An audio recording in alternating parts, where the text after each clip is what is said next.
Hello friends, this is our new initiative. In this, I'm going to cover whole GS2 syllabus with PYQs.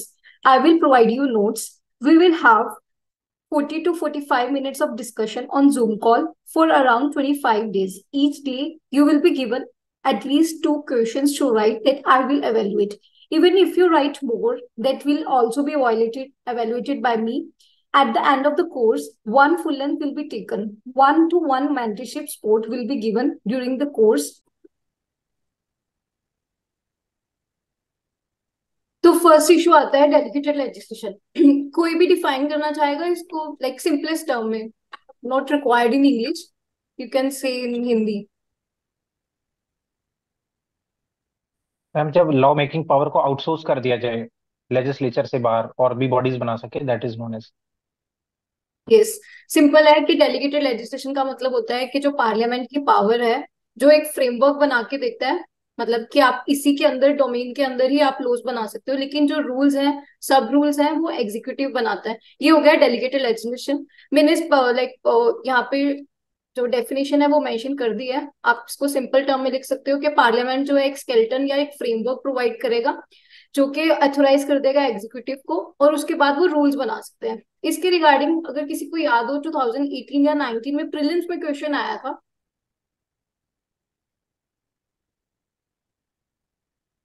चलो मैं बताती हूँ कि उसके अंदर पूरी एक लाइन लिखी हुई थी. उसके अंदर लिखा हुआ था कि रूल्स सब रूल्स कौन सी कमिटी है जो इस चीज को देखती है इसको ओवरव्यू करती है. तो वहां पे दो ऑप्शंस थी. कमिटी ऑन सबऑर्डिनेट लेजिस्लेशन और दूसरी ऑप्शन थी मतलब जिसमें यूजुअली कंफ्यूज हुए एक थी rules committee.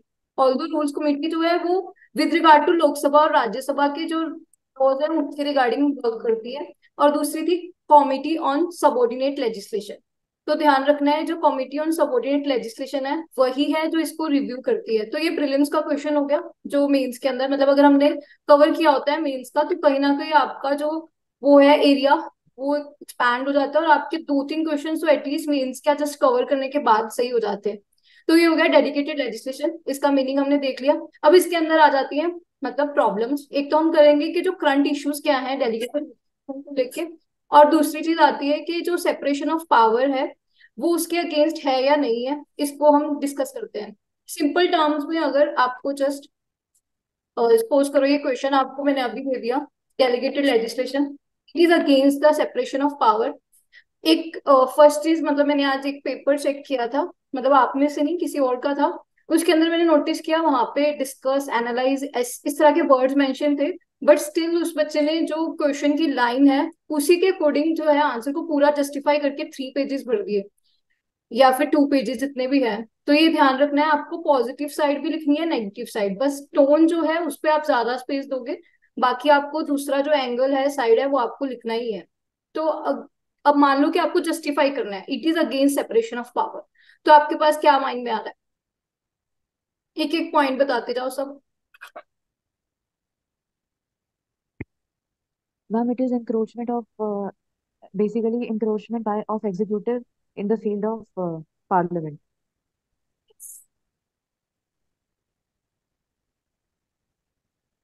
Simple words use किए हैं वनीता ने. इसको हम एक पॉइंट बना सकते हैं. Second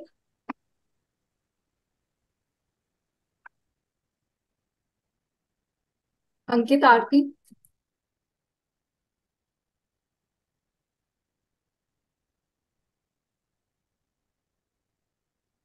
Ma'am, it also kind of dilutes the responsibility of Council of Ministers towards Parliament because okay you can say it dilutes the parliament scrutiny. Maybe, ma'am, they can misuse their power.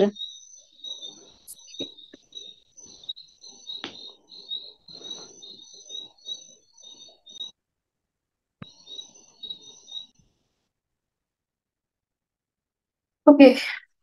Now, can you justify it does not like the separation of power, rather it's allowed. Ma'am some of the areas required specialisations तो ma'am वो one to fit approach. Yes. जो specialisation या experts चाहिए होते हैं parliament में कई बार available नहीं होते लेकिन एग्जीक्यूटिव जो है वो प्रोवाइड कर पाता है. ma'am also in India, there is no strict separation of powers. So we can basically, to ensure that balance, there can be overlapping of this thing among the three yes, organs. Yes, आपका first point यही रहेगा कि यहाँ India के अंदर strict separation of power नहीं है, rather there are checks and balances. और इसके लिए जो कल हमने केस लो नोट किया था, आप वो भी लिख सकते हैं, या फिर मैंने एक न्यू मेंशन कर दिया, राज नारायण सिंह केस, आप इसको भी मेंशन कर सकते हैं विनीता, आपके पॉइंट को जस्टिफाई करने के लिए। अब ये मैं मतलब मेरी Okay. रिस्पॉन्सिबिलिटी थी कि मैंने सारा पॉइंट लिखा। आप पेपर के अंदर इस तरह नहीं मेंशन करोगे, आप सिंपल लिखोगे कि स्ट्रिक्ट सेपरेशन ऑफ पावर नहीं है, चेक्स एंड बैलेंसेस हैं, और ब्रैकेट के अंदर सिंपल ये केस लो मेंशन कर सकते हैं आप। फिर उसके बाद जो एग्जीक्यूटिव है, it's responsible to parliament as well, तो कहीं ना कहीं ये भी मेंटेन करता है। फिर उसके बाद मतलब ये जस्ट पॉइंट्स को ऐड करने के लिए, जो कंसेप्ट है समझने के लिए, वो मेन यही है कि हमारे इंडिया के अंदर जो है चेक्स एंड बैलेंसेस हैं। फिर उसके बाद जो है कि लिमिटेड पावर ही होती है एग्जीक्यूटिव के पास, हर हर चीज पे तो वो नहीं रूल्स बना सकते, और हमने कहा ही कि जो फ्रेमवर्क है या स्केलेटन है वो लेजिस्लेचर ही प्रोवाइड करता है। फिर कॉन्स्टिट्यूशनल सुप्रीमेसी को लेके जो है इसको हम मेंटेन कर सकते हैं, क्योंकि it's subject to constitutional principles. आप कॉन्स्टिट्यूशनल मोरालिटी भी वर्ड यूज कर सकते हो, या सुप्रीमेसी कोई भी वर्ड यूज किया जा सकता है। और ये तो सिर्फ जो वर्ड्स प्ले है उसके साथ जस्टिफाई करने के लिए, मतलब क्वेश्चन कुछ भी आ सकता है। हम ये आपको सेपरेशन ऑफ पावर को सिलेबस का टॉपिक दिमाग में जरूर रखना है। उसी तरह हम फेडरलिज्म करेंगे तो उसको ही बार बार यूज कर सकते हो अलग अलग क्वेश्चंस के अंदर। फिर आता है कि हमने like it is against the separation of power. ये वनीता ने बताया था कि इंक्रोचमेंट जो है लेजिस्लेटिव पावर का, हम पार्लियामेंट को रबर स्टैम्प बॉडी बोल सकते हैं, और उसकी जो पावर ऑफ स्क्रूटनी जो है पार्लियामेंट की उसको ले लेता है ये। और ये एक्सटेंट क्या है मेन तो मतलब डिफाइन नहीं है कि कितना डेलीकेट किया जा सकता है। कोई भी सेपरेट लॉ नहीं है, वो अपनी मर्जी से हर बार न्यू गाइडलाइंस आती हैं। और इनफैक्ट जो करंटली जो इश्यूज क्रिएट हो रहे हैं हम डिस्कस करेंगे अभी रिसेंट का डिमोनेटाइजेशन को लेके, कोई गाइडलाइंस ही नहीं दी गई कि किस बेसिस पे जो है जो सेंट्रल गवर्नमेंट है वो रूल्स बनाएगी। फिर उसके बाद ये जो वेग मिनिस्ट्रियल डिस्क्रिशन आ जाता है, मतलब डिस्क्रिशनरी पावर्स जो है इंक्रीज हो जाती है। ये कुछ पॉइंट्स हो गए, आप जस्टिफाई कर सकते हो अगर ये क्वेश्चन आता है। और आई थिंक मे बी ये 2023 में अपियर कर जाए, लेकिन 2000 अगर नहीं आता है तो 2024 में चांसेस है, और अब तक ये पूछा भी नहीं है डायरेक्टली। अब आता है रिसेंट डिमोनेटाइजेशन केस। अब हम इसको डिस्कस करेंगे जो अभी न्यूज के अंदर था। जो डिमोनेटाइजेशन केस है इसके अंदर मेन इशू क्या था, ये 2016 के अंदर जो सेंट्रल गवर्नमेंट ने जो भी रूल्स इशू किए, जो भी डिमोनेटाइजेशन हुआ, एक्चुअली जो आरबीआई एक्ट के अंदर प्रोविजंस ये मेंशन है कि अगर सेंट्रल बोर्ड, मतलब जो आरबीआई का सेंट्रल बोर्ड है, वो नोटिफाई कर देता है, मतलब उसकी रिकमेंडेशन के बेसिस पे, उसकी रिकमेंडेशन मैंडेटरी है, उसके बाद जो सेंटर है किसी भी लीगल टेंडर को जो है वो बंद कर सकते हैं। मतलब उन्होंने यही किया था कि 500 रुपीज के नोट्स जो है बंद कर दिए थे, तो ये प्रोसेस था। अब जो है मतलब पार्लियामेंट ने जो ये पावर है इसको डेलीगेट किया सीजी को कि वो रूल्स बना सकते हैं। लेकिन प्रोविजन क्या था कि सेंट्रल बोर्ड की रिकमेंडेशन इंपॉर्टेंट थी, कोई भी गैजेटेड जो भी नोटिफिकेशन आएगा सीजी के थ्रू। लेकिन वहां पे क्या हुआ कि उन्होंने इशू किया गैजेटेड नोटिफिकेशन के अंदर कि डिमोनेटाइजेशन हो रहा है, लेकिन यहाँ पे रिकमेंडेशन मिसिंग थी। तो ये प्रोसेस जो है मतलब ये जुडिशरी के अंदर जाता है सुप्रीम कोर्ट, वहां पे जो मेजोरिटी है सुप्रीम कोर्ट के अंदर, उन्होंने कहा this this was valid, demonetisation जो भी डेलीगेटेड लेजिस्लेशन था वो वैलिड है। तो लेकिन जो माइनॉरिटी है उन्होंने इस पे रेस किया। अब हमें इस चीज को जो है जो भी प्रोसेस रहा ये नहीं पूछा जाएगा मेंस के अंदर कि क्या था, लेकिन आपको ये एग्जांपल जो है नेक्स्ट टाइम के लिए याद रख लेनी है। अगर आप कहीं पे इसको नेगेटिव वे में दिखा रहे होंगे तो एग्जांपल लिख के रिसेंट डिमोनेटाइजेशन केस, बस इस तरह यूज होगा। मे बी मेंस मतलब प्रीलिम्स के अंदर ये पूछा जा कि किस तरह से जो है नोटिफिकेशन आती है, तो वहां पे ये प्रीलिम्स के अंदर ये प्रोसेस पूछा जा सकता है, लेकिन मेंस के अंदर आपको सिर्फ ये एज एग्जांपल यूज करना है। जो ट्रिब्यूनल ऑर्डिनेंसेस को लेके है ये सिंपल सबको पता है कि वहां पे सारी ही पावर उसको दे दी थी सीजी को। और इनफैक्ट सीआईसी को लेके जो था, खैर वो ऑर्डिनेंस नहीं था लेकिन उसमें भी सीजी को ही पावर दी थी। अब ज्यादा जो है डेलीगेटेड लेजिस्लेशन का जो एग्जाम्पल्स हैं वो बढ़ते जा रहे हैं, तो मतलब आप वो भी मेंशन कर सकते हो, मैंने यहाँ पे लिखा नहीं है। सीआईसी की जो पावर्स हैं वो भी मोस्टली डिसाइडेड बाय सीजी, फिर उसके बाद हमदर्द दवाखाना जो है, ये केस लो जो है ये पुराना है 1959। लेकिन आप इसको मेंशन कर सकते हो जब भी आपको ऐसे दिखाना है कि डेलीगेशन ऑफ पावर्स जो है उसको, सुप्रीम कोर्ट की जो जुडिशरी की जजमेंट है वो ये है कि लिमिटेड डेलीगेशन होना चाहिए, तो आप वहां पे ये मेंशन कर सकते हो। इसमें से दो तीन एग्जांपल्स हमने डिस्कस कर ली। मतलब जो पॉइंट्स है आपको वर्ड्स के साथ प्ले करना है, फर्स्ट चीज। सेकेंड चीज, इन एग्जांपल्स को आप कहाँ पे फिट करते हो, हर पॉइंट के अंदर ये आ सकते हैं, बस आपको ध्यान होना चाहिए कि नेगेटिव लाइट के अंदर यूज करना है। अब हम यहाँ पे सपोज करो, time sorry Ankit, can you repeat, I was not able to hear you. Ma'am, कोवेक्टर कोई रूल बना के एंट्री और एग्जिट को रेगुलेट करता है, वो भी डेलीगेटेड लेजिस्लेशन हुआ। सॉरी। मैम, कोविड के टाइम पे अगर डिस्ट्रिक्ट मजिस्ट्रेट एक कैरेक्टर कोई रूल्स बना के लोगों की एंट्री और एग्जिट को रेगुलेट करता है, तो वो भी डेलीगेटेड हुआ legislation. Yes, this is delegated legislation. DM के पास जो भी पावर्स होती है वो डेलीगेटेड लेजिस्लेशन का ही एग्जांपल है, जो जो भी वो रूल्स बना रहे हैं, बस उसको आप मैम वो पॉजिटिव मैम लाइट के बट अंदर वो यूज कर सकते हो। एक्सक्यूज मी मैम, बट वो तो उसमें आएगा ना कि वो एंट्री एग्जिट अगर बंद कर रहे हैं तो सीआरपीसी में नहीं डील होगा वो। नहीं नहीं, डेलीगेटेड लेजिस्लेशन मतलब आप सीआरपीसी के अंदर भी अगर कह रहे हो तो वो भी तो लॉ ही है ना। वहां पे उसके अंदर उसको पावर्स दे रखी है कि डीएम जो है with regard to the situation वो रूल्स बना सकते हैं। अब इसको लेकिन आप पॉजिटिव सिचुएशन के लिए यूटिलाइज कर सकते हो कि अगर डेलीगेटेड लेजिस्लेशन क्यों जरूरी है, क्योंकि जो लाइक क्राइसिस मैनेजमेंट के लिए इंपॉर्टेंट है, तो आप एग्जांपल देके कोविड-19 एग्जांपल मेंशन कर सकते हो।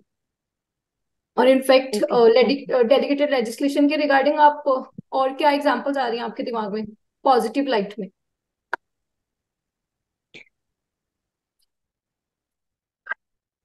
मैम, जो राइट्स के टाइम पे अर्जेंसी में रूल्स बनाए जाते हैं to hmm. Control the situation. हाँ 144 सेक्शन। मैम यस, डिजास्टर के या टाइम मैम, पे जो इमीडिएट बनाए जाते हैं। ये हो गया हमारा क्राइसिस मैनेजमेंट। और अंकित ने पहले बोला था कि जो फ्लेक्सिबिलिटी जो लॉ चेंज करने के लिए मतलब जो रिक्वायरमेंट होती है टेक्नोलॉजी को लेके, ये हो गया। और ma'am ma'am can you repeat this point? I said एक तो क्राइसिस मैनेजमेंट को लेके, एक फ्लेक्सिबिलिटी को लेके। मतलब फ्लेक्सिबिलिटी हो गया जैसे कुछ मान लो कि technology time to time change हो रही है, अब यही ले लो कि सोशल मीडिया को रेगुलेट करना है, जो आईटी रूल्स आए थे। क्योंकि वहां पे क्या होता है, अगर पार्लियामेंट के थ्रू लॉ पास होगा तो वहां पे टाइम लगेगा, कई बार तुरंत लाइक सिचुएशन के अकॉर्डिंग लेना होता है, तो वहां पे फ्लेक्सिबिलिटी प्रोवाइड करता है ये। मैम, और बड़े बड़े फेस्टिवल ऑर्गेनाइज होते हैं उस टाइम पे, जैसे कि इलाहाबाद में माघ मेले एक्सेट्रा। हाँ, मतलब आपके ये सब क्राइसिस मैनेजमेंट के अंदर आ गया, जो आपने बोला उसको आप लॉ एंड ऑर्डर के अंदर मेंशन कर सकते हो।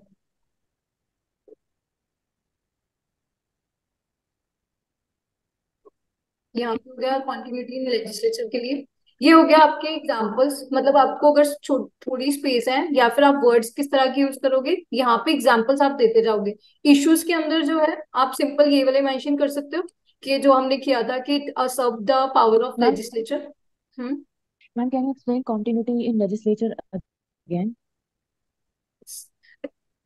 मतलब इसका मतलब ये है कि जैसे मान लो कि अब लेजिस्लेचर के अंदर, पार्लियामेंट्री सेशन के अंदर वही, कि अगर नहीं है दोनों जो भी राज्यसभा या लोकसभा है, जिस तरह ऑर्डिनेंसेस पास होते हैं उसी तरह जो ओके रूल्स ओके। हैं वो हेल्प करते हैं ताकि हम कॉन्टिन्यूटी मेंटेन कर पाए। आप कुछ भी मेंशन कर सकते हो इसमें, बहुत एग्जीक्यूटिव भी मेंशन कर सकते हो, इनफैक्ट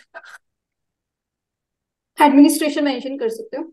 मतलब मैं आपको ये कह रही हूँ कि आपके पास अगर कुछ कुछ एग्जांपल्स हैं दो तीन, और आपको पता है कि किस बारे में लिखना है, उसके बाद सिर्फ आपका वर्ड्स प्ले है, और आप करंट से ओरिएंटेड, अगर आपके पास सिर्फ एग्जांपल भी है ना डिमोनेटाइजेशन की, कि आपको पता हो कि करंट में क्या चल रहा है, क्वेश्चन कुछ भी आ जाए आपके दिमाग में इस मतलब कॉन्फिडेंस रहता है कि आप इंट्रोडक्शन ही इससे कर दोगे कि अभी रिसेंटली अभी ये न्यूज के अंदर था, तो उसको पता चल जाता है कि आपको ये पता है कि किस चीज के लिए पूछा है। उसके बाद आप इसको कंक्लूड कैसे करोगे, या फिर मतलब क्या वे फॉरवर्ड होगा। अब मैंने यहाँ पे कंक्लूजन लिख दिया है कि strengthening the functioning of the committee on subordinate legislation. ये प्रीलिम्स का क्वेश्चन है, ये हमने डिस्कस कर लिया, लेकिन स्टिल अगर सपोज करो ये क्वेश्चन ही आता है 15 मार्कर में, आपको और भी वे फॉरवर्ड लिखना पड़ेगा। अब क्या क्या आ रहा है आपके दिमाग में, क्या हो सकता है?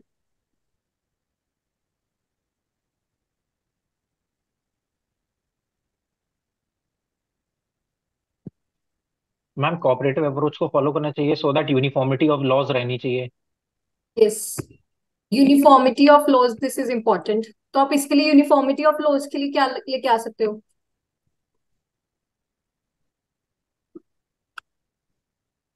मैम मॉडल जो एक्ट्स आते हैं maybe, yes, guidelines, uniformity laws proper के लिए। गाइडलाइन। हम्म, मतलब इनफैक्ट जो डिमोनेटाइजेशन केस था उसके अंदर प्रॉब्लम ये थी कि कोई गाइडलाइंस नहीं इशू की गई, इस बेसिस पे किया। लेकिन उन्होंने लाइक जो हमारे अटॉर्नी जनरल थे, उन्होंने ये बोला कि जो गाइडलाइंस है वो किससे इंस्पायर होती हैं, जो आरबीआई एक्ट का सेक्शन 3 है, वहां पे जो आरबीआई के पास मतलब जो मॉनेटरी पॉलिसी को लेके जितनी भी पावर सीजी के पास होती है मतलब मेंटेन करने के लिए, उससे इंस्पायर्ड है। तो उन्होंने कह दिया कि ब्रॉड गाइडलाइंस जो आरबीआई एक्ट ऑलरेडी प्रोवाइड करता है तो जरूरत नहीं थी, लेकिन ये गाइडलाइंस टेस्ट जो है वो पास होना चाहिए। तो आप ये वर्ड यूज कर सकते हो।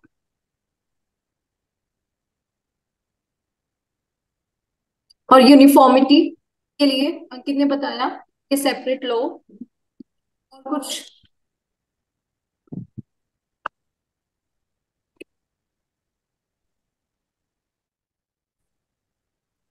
सिटीजन्स को एम्पावर किया जा सकता है, अवेयर किया जा सकता है। जिस तरह पब्लिक स्क्रूटनी जो है लॉ के ऊपर होती है, उसी तरह रूल्स पे भी अगर हो जाएगी वो पॉसिबल है। मीडिया का रोल हो सकता है और कुछ। Ma'am role of civil society organisations. Yes, वो सिटीजन्स के अंदर या फिर सीएसओ एनजीओ का जो रोल है उसको बढ़ाया जा सकता है। और इनफैक्ट विनीता ने जो बताया उसके अकॉर्डिंग हम एक पॉइंट बना सकते हैं कि इसका भी एक सोशल ऑडिट जो है हम फिक्स कर सकते हैं कि अगर कुछ भी बनता है एटलीस्ट रैंडम बेसिस पे जितने भी बने, सैम्पलिंग बेसिस पे उसका ऑडिट होगा, जो विनीता ने बताया। तो ये कुछ पॉइंट्स होते हैं, ये आप फिक्स कर लीजिए कि मतलब आपको जैसे सिटीजन्स को इन्वॉल्व करना है, मीडिया को करना है, सोशल ऑडिट डाल दोगे। फिर कोई भी एक सेपरेट लॉ होगा, मे बी जुडिशियल स्क्रूटनी, फिर वही है कि जुडिशियल स्क्रूटनी होगी तो फिर से वो सेपरेशन ऑफ पावर, तो उसको अवॉइड करना है थोड़ा सा। लेकिन यहाँ पे मतलब आप ब्रॉड अगर याद रखोगे, अगर हम एंगल्स देखें, एक लेजिस्लेचर है, एग्जीक्यूटिव है, फिर जुडिशरी है, फिर उसके बाद आते हैं private citizens, NGO, civil societies, pressure groups लेके। अगर आप ये सब दिमाग में रखोगे तो आपके पॉइंट्स अपने आप बनते जाएंगे एक एक लेके। कुछ फ्रेमवर्क प्रिपेयर करके रख लेना है, मतलब अब हमने डेलीगेटेड लेजिस्लेशन प्रिपेयर कर लिया तो आपके पास दिमाग में रहेगा, लेकिन इसी पॉइंट्स को, इन्हीं वर्ड्स को आपको किसी और टॉपिक्स के अंदर भी यूटिलाइज करना है। अब डिमोनेटाइजेशन केस आपकी इंट्रोडक्शन में आ जाना चाहिए। अभी हमने कवर कर लिया डेलीगेटेड लेजिस्लेशन। अब आते हैं हम जुडिशियल एक्टिविज्म को लेके। हमने डिस्कस किया था कि जुडिशियल रिव्यू होता है पहले, उसके बाद नेक्स्ट स्टेप पे आता है जुडिशियल एक्टिविज्म, फिर आता है जुडिशियल ओवररीच। जुडिशियल रिव्यू का आर्टिकल 13। 13। यस। तो ये तो आपके पास मतलब इंट्रोडक्शन के लिए रेडी ही होना चाहिए कि जुडिशियल रिव्यू जो है आर्टिकल 13 हो गया। अब जुडिशियल एक्टिविज्म को डिफाइन करने के लिए कि it's like it is about the proactive role जो जुडिशरी प्ले करती है ताकि राइट्स ऑफ द सिटीजन को हम प्रोटेक्ट कर पाए। सिंपल डेफिनेशन है। अगर आपने इससे भी नहीं करना तो आप सिंपल लिख सकते हो कि आर्टिकल 13 या आर्टिकल 142 के अंदर जुडिशरी के पास मैंडेट है कि वो कंप्लीट जस्टिस प्रोवाइड करने के लिए सिटीजन्स को, इसलिए वो इसके अंदर रोल प्ले करती है। तो मतलब आप आर्टिकल से भी इंट्रोडक्शन हो सकती है और मे बी इसको आप डिफाइन कर दो। ये तो लर्न होने चाहिए आर्टिकल 13 और आर्टिकल 142। अब इसके बाद आती है नीड। मतलब मैंने बहुत ब्रॉड जितने भी पॉसिबल थे वो यहाँ पे मेंशन कर दिए हैं। अब आपको ये ध्यान रखना है कि वहां पे आपको इतना मौका नहीं मिलेगा कि आप इतने सारे पॉइंट्स लिखो। ये आप सारे लर्न करोगे इसलिए क्योंकि ये नहीं पता कि सिर्फ एक ही यूज हो रहा हो, किस टाइप का क्वेश्चन पूछा है वो लाइक मैटर करता है। लेकिन आप प्रिपेयर एक बार सारे लर्न कर लोगे। अब इसके बाद आता है नीड। अगर सिंपल वर्ड्स इसको एक बार हम छोड़ देते हैं, आपके दिमाग में क्या आ रहा है? Sorry ma'am. Need of like judicial review या फिर एक्टिविज्म, उसकी क्या नीड लग रही है आपको? Need it. Ma'am protection of basic structure. Yes, इसके आप एग्जांपल्स प्रोटेक्शन ऑफ बता राइट्स सकते ऑफ हैं? People. Protection of rights of people ma'am. Yes. Ankit, आपने अभी जो बेसिक स्ट्रक्चर बताया उसके आप एग्जांपल क्या लिखोगे?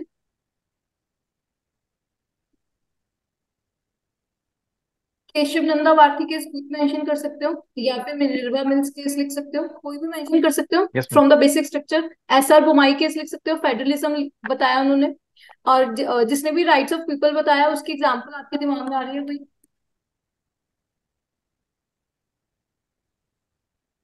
मैम विशाखा गाइडलाइंस इशू की हुई थी। यस, विशाखा गाइडलाइंस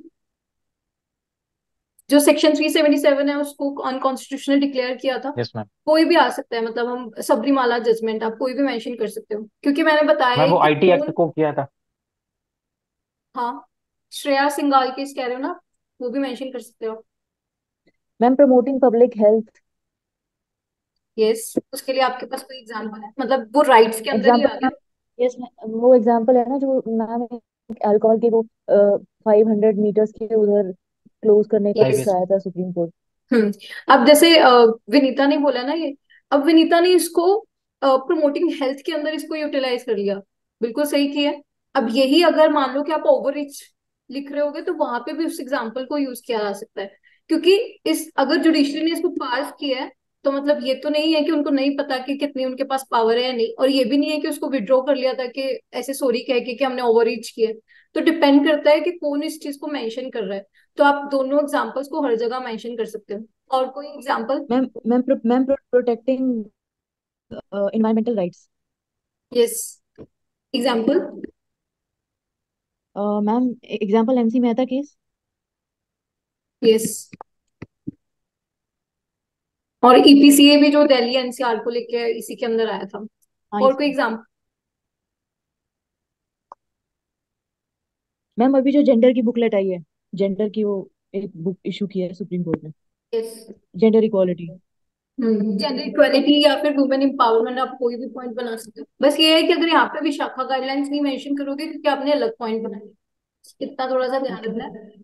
यहाँ पे आप जो लाइक 377 को लेके या कोई और एग्जांपल मेंशन कर सकते हो, तो आपके पास ऑलरेडी डाटा है पॉजिटिव साइड कि क्या क्या मेंशन कर सकते हो इसके अंदर। बस मैंने मेंशन कर दिया उसी को ही जो आपके पास ऑलरेडी है, कि जैसे कॉन्स्टिट्यूशनल ड्यूटी को फुलफिल करने के लिए, जैसे इसके अंदर आ गया भोपाल गैस ट्रेजिडी, फिर आ गया डेमोक्रेटाइज करने के लिए जुडिशियल सिस्टम पीआईएल हो गया, इलेक्शंस के लिए मैंने स्ट्रेंथन डेमोक्रेसी लिख दिया तो लिली थॉमस केस मेंशन कर दिया। इसके अंदर बस मैंने कुछ एग्जांपल्स ये मेंशन किया, आप ये थोड़ा सा देख सकते हो कि जो टेलीकॉम लाइसेंसेस को लेके जो कैंसिल किया था या फिर कोल ऑक्शन को कैंसिल किया था, तो करप्शन के रिगार्डिंग जो थोड़ी सी एग्जांपल आपको दिमाग में नहीं आती, ये थोड़ा सा एक और पॉइंट ऐड हो जाएगा, क्योंकि वरना हमारा narrow city like rights of the citizen के अराउंड ही जुडिशियल एक्टिविज्म रिवॉल्व करता रहेगा। तो ये आप ये वाली एग्जांपल्स नोट डाउन कर सकते हो। कॉन्स्टिट्यूशनल सुप्रीमेसी या मोरालिटी के लिए अंकित ने बोल ही दिया था। और कुछ मैंने यहाँ पे स्पीडी ट्रायल को लेके, आप यहाँ अगर आपको नहीं याद रहता है ये एग्जाम्पल्स कोई जरूरत नहीं है, लेकिन मैंने सारे मेंशन कर दिए एक बार। ईपीसीए हो गया, और विनीता ने अभी जो बताया था इन्वायरमेंटल गवर्नेंस को लेके कौन सा बताया था, एमसी मेहता केस, आप वो मेंशन कर सकते हो, और इसको ओवररीच के अंदर भी मेंशन कर सकते हो। और इनफैक्ट जो अरुण गोपाल केस था with regard to the timings of the Diwali crackers, वो भी मेंशन कर सकते हो। तो ये हो गया, मतलब आपकी मर्जी आप कौन से लर्न करोगे, मैंने एक बार मेंशन कर दिए। प्रोसेस हमें यही चाहिए कि हम खुद से पॉइंट जो ऑलरेडी डाटा है उसी को ही अरेंज कर पाए, दिस इज मोर इम्पोर्टेंट। अब इसके बाद आता है आर्गुमेंट अगेंस्ट। अब हम ये डिस्कस करेंगे कि आपको क्या लगता है कि why it should not be there. Ma'am it encroaches in the law making field of parliament yes, तो लेकिन आप वर्ड क्या यूज करोगे अब इस? against separation of powers। Yes, और ma'am it divert the judiciary from main functioning, burden of cases already बहुत ज्यादा है। यस, करता है ये जुडिशरी को। मैम यहाँ it पे is also आर्टिकल 50 मेंशन कर। basically ma'am it is also overlapping with judicial overreach। Yes, मतलब ये जुडिशियल एक्टिविज्म नहीं लगता, ये जुडिशियल ओवररीच बन जाता है। यहाँ पे एग्जांपल लिखोगे बेटा, ओके मैम। मतलब जैसे हमने डिस्कस की थी कल, जितनी भी एग्जांपल्स कल डिस्कस की थी वो जुडिशियल लेजिस्लेशन को लेके आप कोई भी यहाँ पे लिख सकते हो। अभी जैसे आपने वो हाईवेज के ऊपर जो लिकर बैन किया था, या फिर हम्म। उसके लिए हमने किया था एमसी मेहता केस हो गया, मतलब जो BS6 व्हीकल्स को बैन किया था, फिर अरुण गोपाल केस, कोई भी इस पे मेंशन कर सकते हो। नेशनल एंथम का जो प्ले होना like in cinemas before the start of हाँ मूवी, वो मेंशन कर सकते हो। और ma'am judicial legislation and judicial activism में डिफरेंस क्या होता है दोनों चीज? वही मैं अंकित कह रही हूँ कि जुडिशियल लेजिस्लेशन का सिंपल अगर आपने डिफाइन करना है कि जुडिशियल लेजिस्लेशन क्या है, इसका मतलब है कि जो जुडिशरी है वो लॉ बना रही है, वो सिंपल मीनिंग है। जो एक्टिविज्म है वो प्रोएक्टिव रोल प्ले कर रहा है। मतलब जुडिशियल लेजिस्लेशन अगर हम ऐसे ग्राफ बनाएंगे, ये हो गया जुडिशियल लेजिस्लेशन, तो उसके अंदर जुडिशियल एक्टिविज्म कह सकते हो, या फिर आप ऑपोजिट भी बना सकते हो कि एक्टिविज्म के अंदर, क्योंकि वो एग्जीक्यूटिव की लाइक डोमेन में भी एंटर करता है, तो उसके अंदर आ जाता है जुडिशियल लेजिस्लेशन। क्योंकि कई बार क्या होता है कि जो जुडिशरी है वो सिर्फ गाइडलाइंस प्रोवाइड करती है rather than making judicial law. जिस तरह ट्रिपल तलाक बिल के अंदर मतलब उन्होंने कहा था कि यहाँ पे आना चाहिए, लोग खुद से नहीं बताया था। कई बार होता है कि जुडिशरी खुद जो है बॉडी क्रिएट कर देती है या फिर गाइडलाइंस प्रोवाइड करती है, जैसे विशाखा की गाइडलाइंस प्रोवाइड की थी।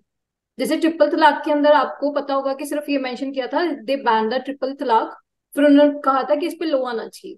तो वो हो गया हमारा कि एक्टिविज्म तो है लेकिन लेजिस्लेशन नहीं बना था उसके अंदर।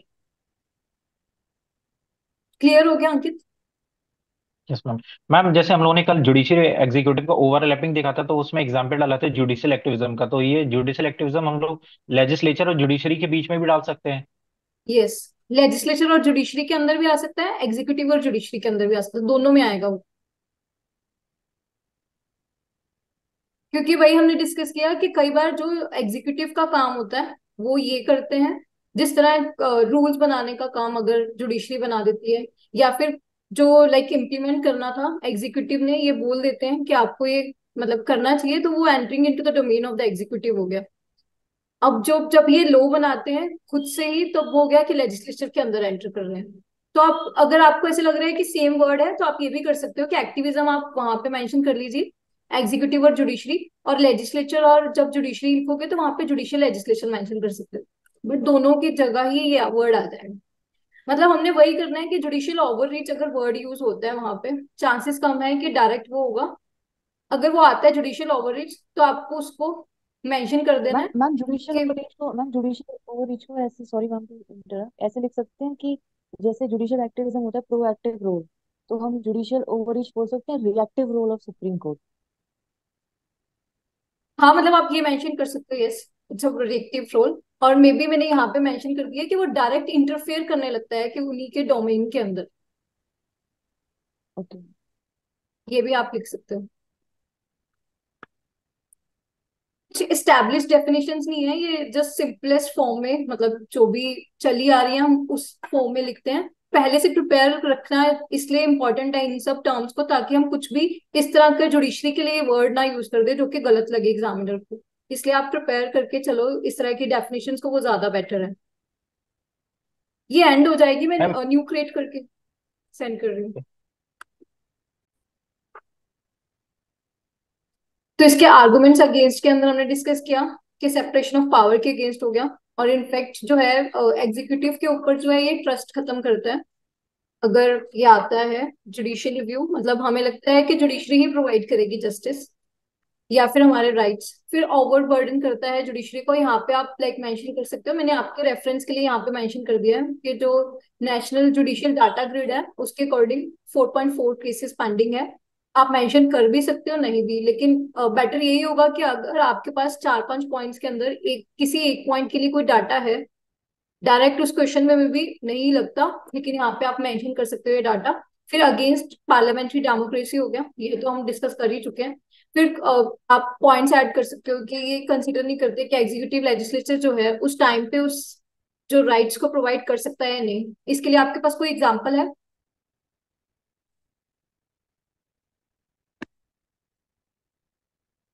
May be you can mention right to,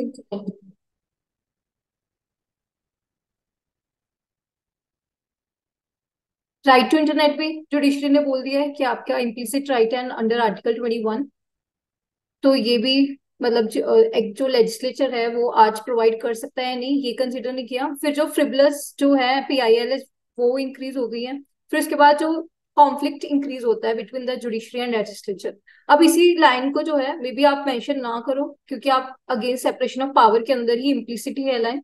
फिर मैंने कुछ इस तरह मेंशन कर दिया कि कुछ एक्सपर्टीज जो नॉलेज होती है वो एग्जीक्यूटिव या लेजिस्लेचर के अंदर होती है, मे बी जुडिशरी के अंदर नहीं होती, क्योंकि वहां पे जो है मोस्टली लॉ के रिगार्डिंग होता है लेकिन कुछ इन्वायरमेंटल या एथिकल कुछ एस्पेक्ट होता है। अब आप इस पॉइंट को कहाँ पे यूटिलाइज कर सकते हो? ये पॉजिटिव पॉइंट किस चीज का है? ट्रिब्यूनल्स का, क्योंकि वहां पे एक एक्सपर्ट भी होता है विद रिगार्ड टू। एक सेकेंड, आपको वॉइस आ रही है ना? Yes ma'am. Okay okay. मुझे ऐसे लग रहा था कि मतलब कुछ भी वॉइस नहीं आ रही। अब उसके बाद आ गया कि हो गया आर्गुमेंट्स अगेंस्ट। अब इसको कंक्लूड करने के लिए मतलब मैंने आपको तीन ऑप्शन दे दिए हैं। आप कोशिश करिएगा कि इसी में से मेंशन करना, क्योंकि यूजली जब जुडिशरी की बात आती है, मतलब ओवर रीच हो या किसी चीज पे भी क्वेश्चन हो, तो बहुत कंफ्यूजन होती है कि हम किस तरह कंक्लूड करें। ये जो फॉर्मर जो सुप्रीम कोर्ट जज हैं उनकी बुक के अंदर उन्होंने मेंशन किया था निम्बल फुटेड अप्रोच। इसके अंदर बेसिकली ये लाइन आप कहीं पे भी यूटिलाइज कर सकते हो कि जो बैलेंस मेंटेन करना है between the rights of the citizens और जो रिस्पेक्ट है फॉर द अदर डोमेन्स, आप इसको मेंशन कर सकते हो। लेकिन सपोज करो कि आपके पास इतना टाइम नहीं है कि आप इतना लंबा लिख पाओ, तो इस जो बुक का नेम है वो कट कर सकते हो, डायरेक्ट मेंशन कर सकते हो कि उन्होंने कहा है कि ये अप्रोच मतलब ये आपकी होगी कि आप किस तरह यूटिलाइज कर सकते हो। अब हो सकता है कि इससे भी स्पेस कम है, तो सीधा आप अपनी तरफ से भी लिख सकते हो कि there should be balance between the rights as well as respect for the other domains of the decision making. फिर उसके बाद मैंने Ma'am, मेंशन कर can you give दिया an example of nimble-footed approach? नहीं, निबिल फ्यूचर अप्रोच के अंदर आप सिंपल जुडिशियल रिस्ट्रेंट आ सकता है कि किस तरह जो है जुडिशरी कई बार रिस्ट्रेंट भी करती है अपनी पावर को एक्सरसाइज करने के लिए। जिस तरह आपके पास कोई एग्जांपल आ रही है करंट, जैसे ट्रैक्टर रैली के टाइम पे, और मतलब हमारी पार्लियामेंट या सेंट्रल गवर्नमेंट ने बोला था कि इसको बैन कर दीजिए, मतलब कि नहीं हो ड्यूरिंग कोविड-19 के टाइम पे जो फार्म प्रोटेस्ट वगैरह चल रहे थे उस टाइम पे। लेकिन उसको नहीं किया। कोविड-19 के टाइम पे एक और चीज हुई थी, जो सेंट्रल विस्टा प्रोजेक्ट है जो पार्लियामेंट का चल रहा था, उस टाइम पे भी गया था पीआईएल कि इसको बंद करना चाहिए, कि एक साइड पे तो कोविड-19 कह रहे हैं और ये जो है मतलब इससे भी तो इन्फेक्शियस डिसीज स्प्रेड आउट हो सकता है, तब भी सुप्रीम कोर्ट ने बोला था कि हम इसमें इंटरवीन नहीं कर सकते इस डोमेन के अंदर। अब ये अलग बात है, ये नेगेटिव है या पॉजिटिव है वो हमने इस चीज को डिस्कस नहीं करना। बस ये है कि इसके एग्जांपल्स हो गए कि निबल फुटेड अप्रोच क्या हो सकती है, और मे बी इसी के अंदर ही आप मेंशन कर सकते हो, मतलब ये आपका होगा आप जुडिशरी को पॉजिटिव लाइट में दिखा रहे हो या नहीं। अब जैसे विशाखा गाइडलाइंस को आप कह मैम सकते हो हम्म। मैम क्या हम अभी रिसेंटली यूपीएससी के रिगार्डिंग जो बच्चों ने किया था कि पैटर्न ये वो आ गया था, उसके रिगार्डिंग भी तो कोर्ट ने यही बोला है कि हम डोमेन में इंटरफेयर नहीं करेंगे। यस, आप इस एग्जाम्पल को भी लिख सकते हो। बेटर है कि यूपीएससी क्यों ही मेंशन करना है,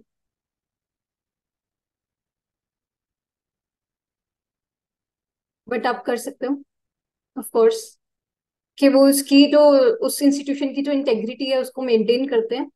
उसके बाद आप कह सकते हो कि जुडिशियल एक्टिविज्म जो है जुडिशियल ओवररीच या एडवेंचरिज्म नहीं बनना चाहिए। और थर्ड मैंने मेंशन कर दिया है कि सुप्रीम कोर्ट ने खुद यही बोला था कि जुडिशियल रिस्ट्रेंट जो है वो मेन उनको प्रैक्टिस करना चाहिए। अब जुडिशियल रिस्ट्रेंट क्या होता है ये हम अब डिस्कस करेंगे। जजेस must know their limits and must not try to run the government. ये कुछ एग्जाम्पल किसी के थ्रू ही आप कंक्लूड कर सकते हो। तो हमने डिस्कस किया कि जुडिशियल एक्टिविज्म जो है उसके पॉजिटिव्स क्या है या फिर जरूरत क्यों है। फिर हमने किया कि इसके आर्गुमेंट्स अगेंस्ट क्या है। आपको वहां पे एग्जाम के अंदर 4-5 पॉइंट से ज्यादा स्पेस नहीं होगा, बस ये है कि एग्जाम्पल्स ज्यादा यूटिलाइज करने हैं, और थोड़ा सा ब्रॉड बनाने के लिए अगर ज्यादा पड़ा होता है तो वो ज्यादा आता है। लेकिन ये बिल्कुल ट्राई नहीं करना है कि सारा मेंशन करना है। कई बार क्या होता है रिकॉलिंग में टाइम वेस्ट होता है, जितना दिमाग में आ रहा है वो लिखते जाना होता है। अब आता है जुडिशियल ओवररीच। यहाँ पे मैंने दोबारा पेस्ट कर दिया, लेकिन वी हैव डिस्कस्ड कि जुडिशियल लेजिस्लेशन के क्या एग्जाम्पल है। अभी आपकी मर्जी है कि इसको आप पॉजिटिव लाइट के अंदर यूटिलाइज करते हो या नेगेटिव। मैंने पहले ही बोला कि जुडिशरी है मतलब they are more intelligent than us, तो उन्होंने अगर कुछ दिया है उनको पता है उनके पावर्स क्या है, कौन उसको मेंशन कर रहा है ये मैटर करता है। ये नेशनल एंथम वाला आई फील कि आप उसी में मेंशन करिए ओवररीच के अंदर। उसके बाद आता है सेंसरशिप ऑफ द फिल्म, जो जोली एलएलबी को बैन किया था। ये भी एग्जांपल चल रहा था कि ये भी ओवररीच है, क्योंकि ऑलरेडी जो है board of film certification exist करता है। तो ये आपके पास 6-7 एग्जांपल्स होगी, तो आप कोई भी मेंशन कर सकते हो। अब जुडिशियल रिस्ट्रेंट क्या होता है, जब जजेस जो है अपनी पावर को लिमिट करते हैं एक्सरसाइज करते वक्त, तो ये हो गया जुडिशियल रिस्ट्रेंट। इसके भी मैंने कुछ एग्जांपल्स मेंशन कर दिए। बस एसआर बोमाई केस को आप कंक्लूजन या कहीं पे भी यूटिलाइज करना हो आप इसको मेंशन कर सकते हो कि एसआर बोमाई केस के अंदर उन्होंने रिस्ट्रेंट यूज किया था कि जुडिशरी के पास पावर नहीं है in the domain of the politics.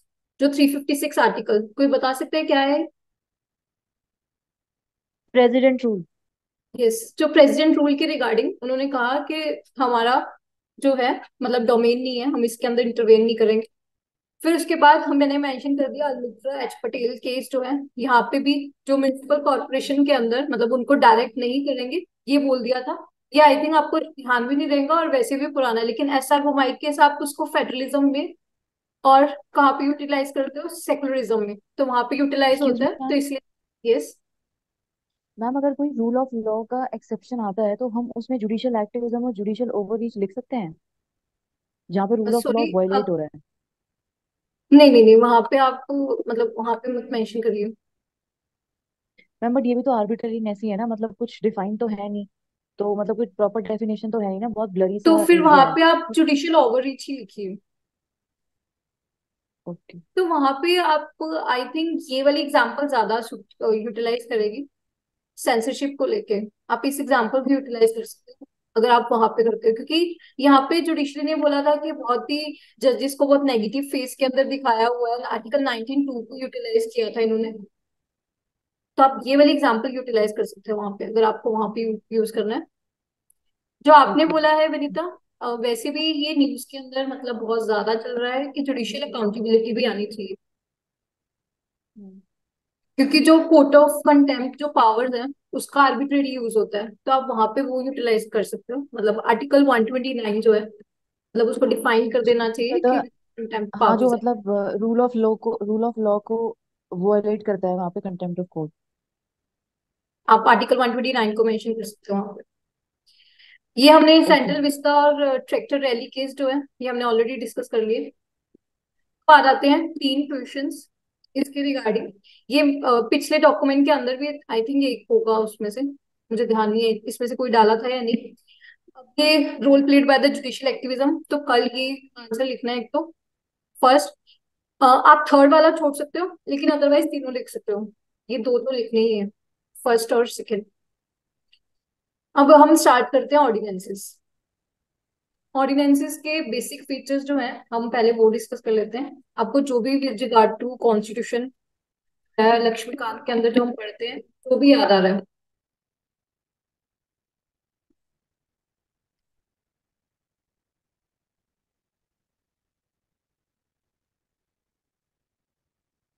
Yes. Ma'am making of parliamentary law by executive. Yes, executive law बनाता है, ठीक है। मतलब यूजली ये कौन पास करता है, यहाँ पे आप थोड़ा सा स्पेसिफिक, ये जो प्रेसिडेंट या गवर्नर है वो पास करते हैं जब पार्लियामेंट जो है मतलब सेशन के अंदर नहीं होता, वन ऑफ द हाउस और both houses are not in session. Article 123। 213 for the governor. 213. The maximum life is 6 months and 6 weeks. Yes Ankit. Ma'am, the domain of the ordinances is same as the domain of parliament and the state legislature. Yes, That उसी is domain के beyond. अंदर बना सकते हैं। Yes, ma'am. An ये ordinance उनसे ज्यादा issued on power है। the advice of council of ministers. It's not discretionary power. Yes.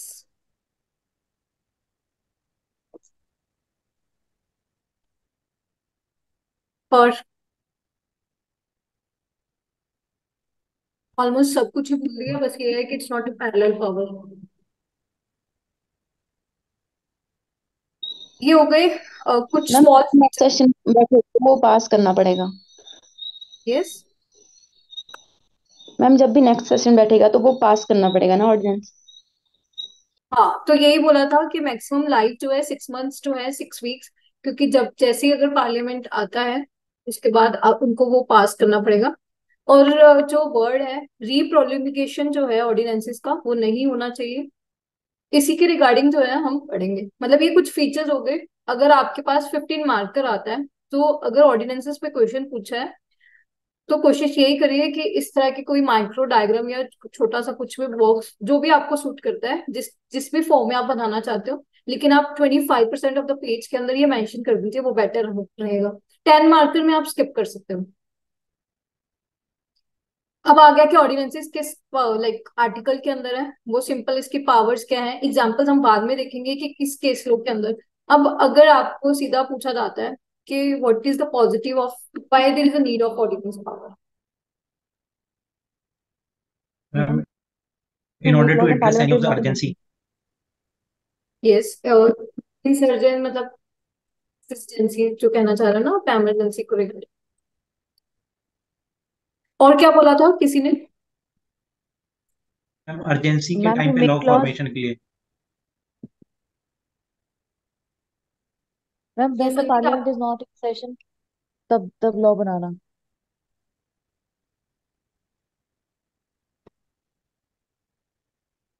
और अंकित आप एक इमरजेंसी के लिए एग्जाम्पल मेंशन कर सकते हो, जैसे कोविड-19 के टाइम पे अगर किसी से सुना हो कि डॉक्टर प्रोटेक्शन ऑर्डिनेंस जो है इसी टाइम पे आया था, क्योंकि उस टाइम पे बहुत ज्यादा केसेस चल रहे थे, तो वो आप मेंशन कर सकते हो। फिर विनीता ने बोला parliament in not in session. और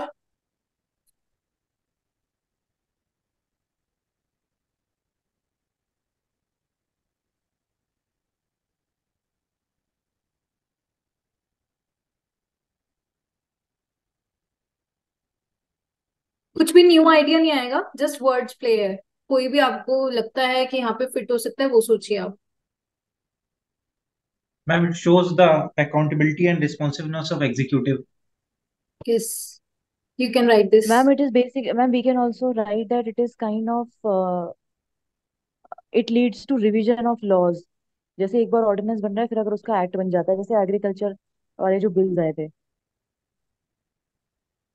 मतलब आई थिंक रीफ्रेज करोगे वर्ड्स को ज्यादा बेटर होगा, मतलब अगर आप मैम ट्राई। मैम मेरे को समझ में नहीं आ रहा उसको लिखना कैसे है, बट मुझे ये पॉइंट आ रहा है दिमाग में। कि मतलब आप कह रहे हो कि जो मतलब मे बी इमरजेंसी के टाइम ही होगा वो भी चीज, कि जो फ्लेक्सिबिलिटी लाने के लिए ना लॉज के अंदर। हम्म।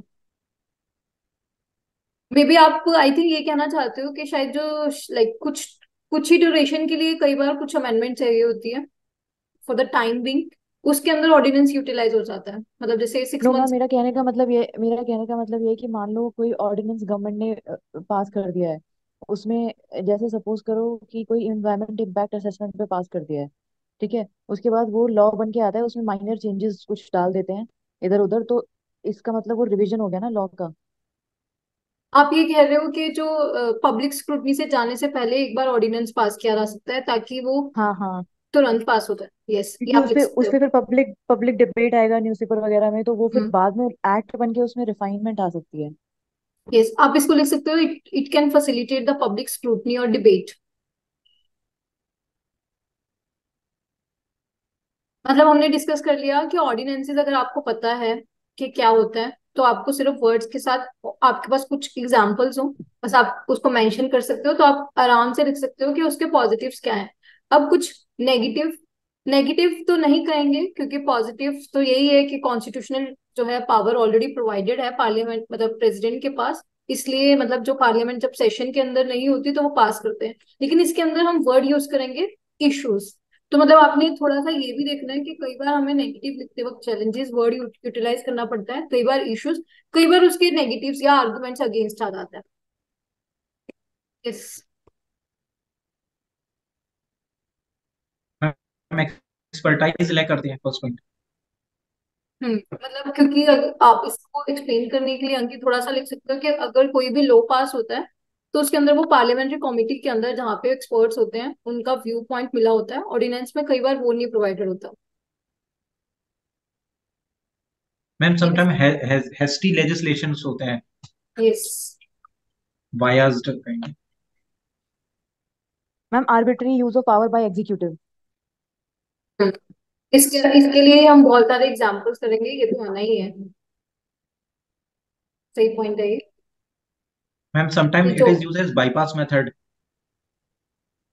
हम्म, मतलब आप बाईपास के लिए इसको एक्सप्लेन करने के लिए थोड़ा सा लिख सकते हो कि ऑर्डिनेंस कौन पास करेगा, एग्जीक्यूटिव, तो काउंसिल ऑफ मिनिस्टर के बेसिस पे, तो मतलब जो रूलिंग गवर्नमेंट है, तो हमने जो अपोजिशन का ओपिनियन है उसको बाईपास कर दिया। तो आप मैम इसको इसके बोल लिए सकते हैं ना, और वीकर द पार्लियामेंट्री सिस्टम ये बोलने वाली थी, of its law making. Against the parliamentary democracy. ये तीन चार वर्ड जो है ना, मतलब आपको हर यूटिलाइज होंगे, आप इसी के अंदर मेंशन कर सकते हो कि it reduces the transparency accountability, क्योंकि जो पार्लियामेंट्री स्क्रूटनी है वो तो कम हो ही रही है ना। तो आपने यही वर्ड लाइक नोट डाउन करने हैं, सिर्फ दो एग्जांपल्स लिख दोगे उतना सफिशिएंट है। उसको ज्यादा हर पॉइंट को एक्सप्लेन करने की जरूरत नहीं होती। बस ये है कि आप जैसे ऐसे मेंशन कर दोगे कि एक्सपर्टीज, तो उससे पता नहीं चल रहा कि आप कहना क्या चाहते हो। तो मतलब जो वो पहले था ना कि हमने जस्ट क्रैम कर लिए हेडिंग हेडिंग, जैसे हम ट्वेल्थ वगैरह में करते थे, यहाँ पे बस वो नहीं करना, मतलब वो सेल्फ एक्सप्लेनेटरी होना चाहिए। जैसे आर्बिट्ररी यूज ऑफ एग्जीक्यूटिव जो बाय लिखना था, वनीता ने बोला था, वो बिल्कुल मतलब सेल्फ एक्सप्लेनेटरी है कि इसका क्या मतलब है। बाईपास मेथड भी है, बस इसमें थोड़ा सा आप एग्जाम्पल जरूर मेंशन कर दीजिएगा। मतलब अगर हम 5 पॉइंट्स लिख रहे हैं, अगर हमने एक भी एग्जाम्पल लिख दिया तो उसी से वैल्यूडेशन, अगर आपने 2 एग्जाम्पल्स लिख दिए तो बहुत आंसर अच्छे में माना जाएगा वो। मैम इसमें हम क्योंकि ये भी तो रियल लिख सकते हैं ना, जो जो पहला वाला पॉइंट था जिसमें हमने लिखा था कि वो पब्लिक स्क्रूटनी वाला, इसमें भी तो हम लिख सकते हैं, इट वीकन्स पब्लिक स्क्रूटनी, अगर हम यस, सिंगल स्टेज देखें ऑर्डिनेंस वाली तो। एग्जैक्टली जो ऑर्डिनेंस के अंदर तो बिल्कुल भी टाइम, वो तो तुरंत पास किया होता है, पब्लिक स्क्रूटनी बहुत कम आती है, तो आप ये लिख सकते हो। यस, बस वही है कि आपने देखो इसको पॉजिटिव लाइट में दिखाने के लिए उसको एक्सप्लेन कर दिया कि आप कैसे कह रहे हो, और आपने इश्यूज दिखाते वक्त उसको सीधा लिख सकते हो, वहां पे जरूरत नहीं है, वो सेल्फ एक्सप्लेनेटरी है। अब यहाँ पे कुछ एग्जांपल्स हैं। एक तो जो मतलब ईपीसीए को रिप्लेस करके जो सीएक्यूएम आया था, मतलब जो आपने सुना होगा प्रीलिम्स के अंदर, कि एनसीआर रीजन के अंदर और जो एडजॉइनिंग रीजन हैं जैसे पंजाब हरियाणा राजस्थान के अंदर, वहां पे सीक्यूएम बॉडी बनाई थी। ये भी ऑर्डिनेंस के थ्रू आया था। In fact Indian medical council amendment ordinance, ये भी 2018 के अंदर यही आया था ऑर्डिनेंस के अंदर। फिर मैंने आपको डॉक्टर्स वाला बताया था, फिर ट्रिब्यूनल्स ऑर्डिनेंस एक्ट हो गया, ये सब ऑर्डिनेंसेस के कुछ एग्जांपल्स हैं। आप यहाँ पे ग्राफ प्रिपेयर कर सकते हो, आपको कहीं पे दिखाना होता है। 2010 के अंदर 7.3, मतलब हम ग्राफ किस चीज का बना रहे हैं, आप पहले तो ये बताओगे। ऑर्डिनेंस पर ईयर, तो 2010 के अंदर अगर हम मानते हैं कि 7.3 के अराउंड थे, तो 2019 में ये अराउंड 16 to 17 है। तो इस तरह आप एक डायग्राम भी बना सकते हैं अगर स्पेसिफिकली क्वेश्चन आता है ऑर्डिनेंस। अगर नहीं भी आता, जब हम पार्लियामेंट कवर करेंगे, वहां पे एक ऑर्डिनेंस को लेके आप बना के ये ग्राफ दिखा सकते हो। लेकिन वहां पे बहुत सारे और भी डाटा होता है, तो वहां पे अगर नहीं भी दिखाओगे तो चल जाएगा। अगर स्पेसिफिक आता है ऑर्डिनेंस पे तो बेटर है कि बना ही देना चाहिए इश्यूज के अंदर, कितना ज्यादा फ्रिक्वेंट जो है पास होने लग गया। हमने पॉजिटिव डिस्कस कर लिए। अब हम जब नेगेटिव या फिर कोई भी उसको सपोर्ट करने के लिए केस लॉस को प्रिपेयर करेंगे, कृष्णा कुमार सिंह केस या फिर डीसी वाधवा केस, अगर आपके पास कोई और भी अवेलेबल है, अंकित मैंने आपकी नोटबुक देखी थी खोल के, आपके पास आई थिंक 2-3 केस लॉस हो रहे हैं, आप उसको भी कंटिन्यू कर सकते हो। सेम ही बात बोली होती है, बस ये है कि एके रॉय एक्सेप्शनल वर्सेस सरकम, union of India. Sorry, A K Roy versus union of India. ये बताया ना। मतलब आप कोई भी केस लो प्रिपेयर कर लीजिए, 2 कर सकते हैं तो वो आपकी विश है, लेकिन एटलीस्ट एक यूटिलाइज करिए वहां पे। वर्ड्स आप सेम यूज यूटिलाइज कर सकते हो, बस यही है कि एक्सेप्शनल सर्कमस्टांसिस के अंदर यूटिलाइज करना है। और कृष्णा कुमार केस ने भी यही बोला था कि जो इमीडिएट जो है ना, जो लिए जाते हैं एक्शन के लिए चाहिए, सिर्फ उसी के अंदर हमें यूटिलाइज करना चाहिए। और कंडीशंस जो है, जो रिक्वायरमेंट मतलब जो चाहिए थी उसको, वो एप्लीकेबल होनी चाहिए तभी। आप इसके अगर मान लो कि आपके पास वे फॉरवर्ड लिखना हो, मतलब मान लो पूछ ही लिया कि क्या हो सकता है, या फिर 15 मार्क करो। अब अगर ऑर्डिनेंसेस पे 15 मार्क का क्वेश्चन आ जाता है स्पेसिफिक ऑर्डिनेंसेस पे, तो you have to mention way forward. अब वे फॉरवर्ड के अंदर आपको वही है कि लाइक 25% और 50% ऑफ द पेज आपको लिखना पड़ेगा, तो आपके पास क्या दिमाग में आ रहा है? Ma'am it should be used wisely,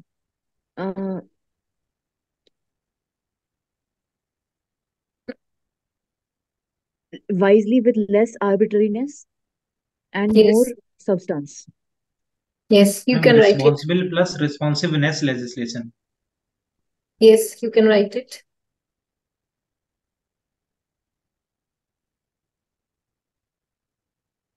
आप इसके लिए कोई भी इंडेक्स बना सकते हो, जैसे यूजली हम यूटिलाइज करते हैं लेजिस्लेटिव इम्पैक्ट असेसमेंट। आप उसी तरह एक वर्ड प्रिपेयर करके रख लीजिए कि इम्पैक्ट असेसमेंट लिखना है, तो ऑर्डिनेंस इम्पैक्ट असेसमेंट है।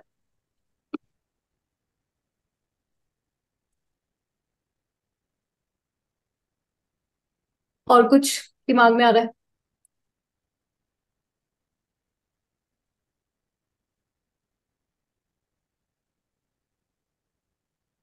ये भी लिख सकते हो, कोई भी इस पॉइंट्स को गलत नहीं कर सकता, ऑर्डिनेंसेस का भी ऑडिट हो सकता है। और मे भी हम कह सकते हैं कि इसके लिए जैसे हमने उसमें बोला था कि सेपरेट लॉ आ जाना चाहिए जो ऑर्डिनेंसेस को वो करेगा, मैम और हम एक ऐसे लिख लिमिट सकते होनी हैं कि चाहिए। मैम हम ऐसे लिख सकते हैं कि it should be used wisely with less arbitration and more substance because the wheels the wheels of the chariot of democracy uh, have to be balanced. Yes, मतलब आप बेटर होगा इसको वे फॉरवर्ड की जगह कंक्लूजन बना दीजिएगा। एक तो आपका मैम वे कंक्लूजन फॉरवर्ड और अच्छा, कंक्लूजन में एग्जैक्टली डिफरेंस क्या होता है? डिफरेंस कंक्लूजन में क्या है एक्चुअली, आपको मतलब एक पैराग्राफ के अंदर 2-3 लाइंस में वो कंक्लूड करना ही है, मतलब क्योंकि हर कोई कर रहा है तो वो एक कंपैरेटिव हो जाता है। तो आप